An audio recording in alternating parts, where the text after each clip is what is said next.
Hello dreamers, and welcome back to Dream Queen by Perla. So we have Capricorn Aquarius Cusp. And I just recorded like the first 3 minutes of your video, and then I realized I was not actually recording. So we're gonna restart this. Let me stop. So what was coming up and what I was saying while I was talking to myself in the camera, because I wasn't actually recording, was that there is a reigniting of a passion of something from your past. Now, this could be based on a situation, maybe a past lover. This could be a hobby. This could be a creative idea that you never really took off. But something from your past is coming back around, and you have a lot of passion, and you have this determination, let's put it this way, to go after it, to go ahead and follow it, to go ahead and make it work. And for those of you that are not necessarily reconnecting with a past lover, this is maybe you finally being ready to actually open up to love, right? Maybe you have been single for so long. Maybe you have closed up to relationship, etc., whatever it is. And now it's like you're finally like, yeah, I'm ready for this. But whatever it is, I feel that you're making a choice, you're making a decision to start something. So something very simple, let's put it this way. Sometimes people have passions or things that they did when they were younger, right? They used to draw, they used to dance, they used to do whatever, and as time went by and as they got older, they stopped, right? They stopped dancing, they stopped drawing, they stopped whatever, and all of a sudden you're finding that passion again. Sorry guys, my lips are feeling dry for some reason. You're finding this, and I can't find my regular chapstick. I think I left it in the room. So anyways, you're finding this reconnection with it. So a simple example, right? When I was younger and into like my late teen years, I used to draw sigils. Now, I had no idea what it was, to be honest with you, because again, I've had my gifts, but I've never learned anything past knowing who had it in the family and that we had it and we had it. We never really were taught anything outside of that, right? Certain family members decided that it was not something to be pursued, right? It was something that it was more seen as a curse than anything else, and it still is in for some of my family members. But regardless of anything, I came across one day a couple of months ago about sigils, and I was looking at them and I'm like, I used to do this. Like I would write out a sentence or certain words or certain things, and then I would put them together in a symbol. And I would do this for many different things. And I remember I probably started when I was probably like 11 or 12 years old. And I would just have like these weird symbols. And, people used to be like, what the heck is this? And it's like, I knew what it meant because I was the one that created it. So for learning about sigils, which is what I'm doing now, I'm doing research and I'm actually learning like the history and things like that, is an ignited passion of something from the past. So it can be something that simple, right? Maybe you've always wanted to learn a certain craft or a certain skill, and because of life or whatever it was, you didn't, and now you're finding that passion again to go ahead and jump back into it.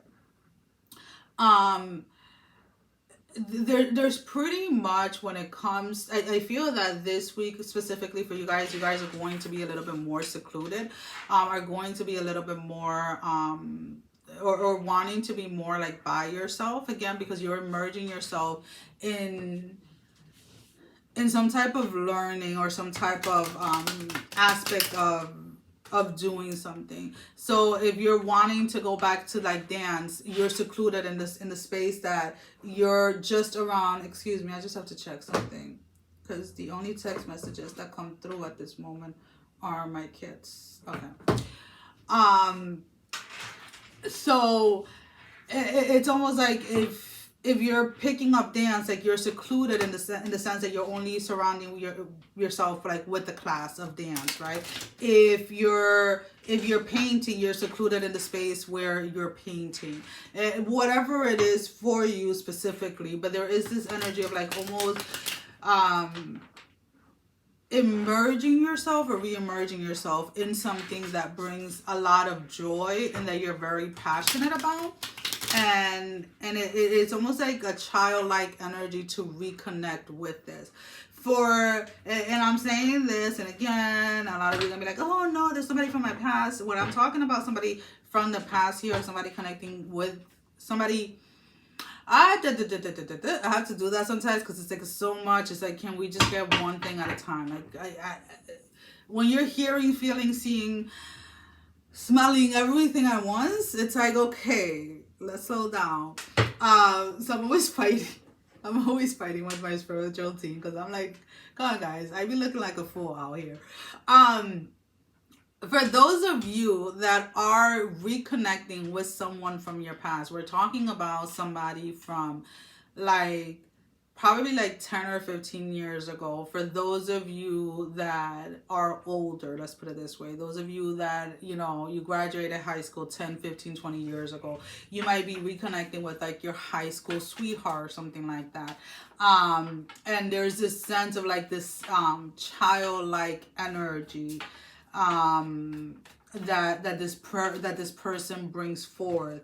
Now, even if you're married, you may be reconnecting with, again, like a high school sweetheart. Now, I'm not saying that you're going to cheat or that your person is going to cheat, but being around this person brings back like a lot of memories, or you guys talk about certain things that you used to do and things like that. And that is where like the rekindling of a passion of something from the past comes back. Not necessarily that you're gonna go ahead and cheat if you are in a committed relationship. That's not what I'm saying. But for those of you that are connecting with somebody from your past, it's like connecting with this person from the past reignites some type of passion for you. I hope that makes sense. Some of you,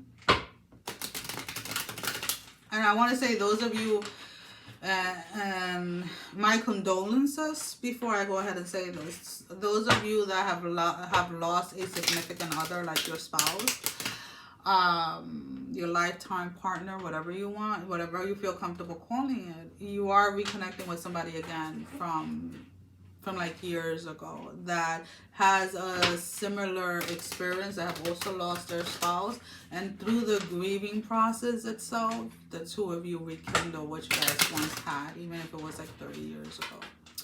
All right, anything else for her that they need to know?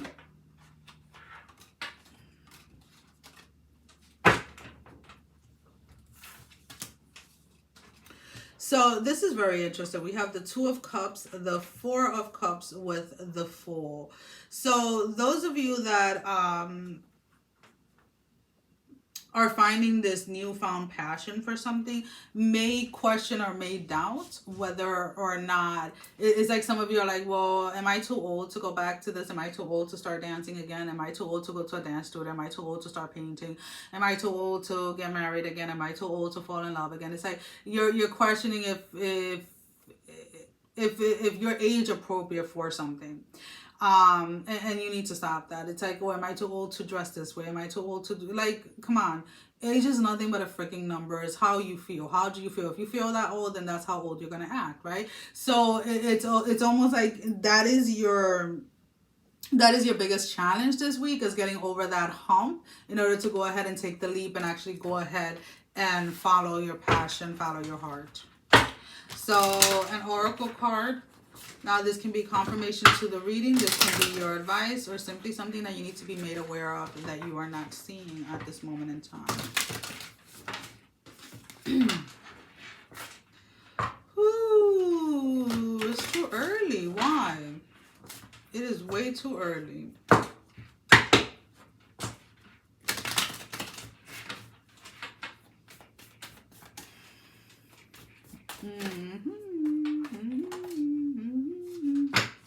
the energy is gaining momentum. So whatever it is like this energy really picks up. This energy really brings a lot of joy, really puts you in a childlike energy again, really allows you to feel free, really allows you to feel like yourself. So do not hold back and really go ahead and allow yourself to be happy, allow yourself to experience this joy. Well, guys, that is all that I have for you for this week. As always, thank you for your love and support. Thank you for liking, sharing, subscribing to the channel. Thank you to all of those that have been donating. It is greatly appreciated. And if you have not liked, share, or subscribed, I encourage you to do so. It helps with growing the channel, getting the video out there for more people, as well as keeping me accountable. For personal readings, all that information can be found down below in the description. Sending every single one of you love, strength, and blessing, guys. Take care. Mwah. Love you. Bye-bye.